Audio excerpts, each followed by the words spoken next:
can simply pray. With a God like that loving me, I simply pray. I couldn't get that phrase out of my head all week. With a God like this loving me. And I thought, okay, I get that. That does make prayer simple. And here's what I thought. I thought, yeah, that's true. The simple times in prayer is when like I feel like God loves me.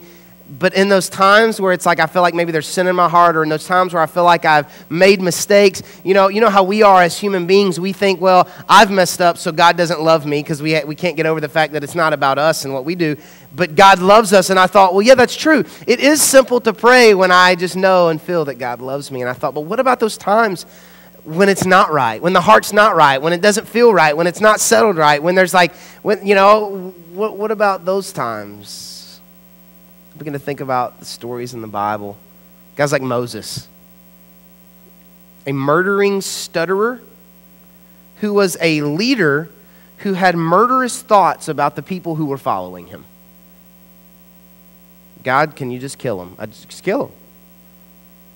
I mean, Moses had already killed a dude. Can't talk well.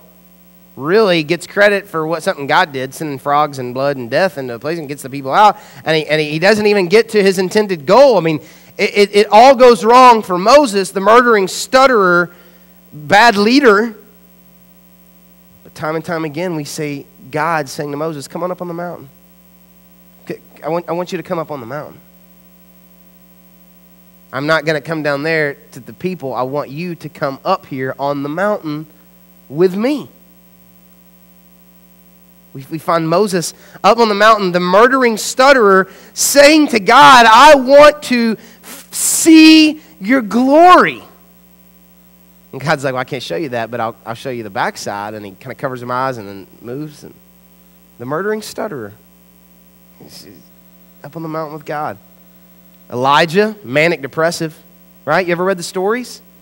You ever read the stories? He's like, calls down the fire and destroys the prophets of Baal, and is talking trash, and is like, God's awesome and you're nothing, and he's trash talking and bringing it, and then he hears that somebody wants to kill him, and he runs and hides in a cave, and he's like, God, just kill me. I don't even know what I'm going to do. This is terrible. You're not even with me. This is awful.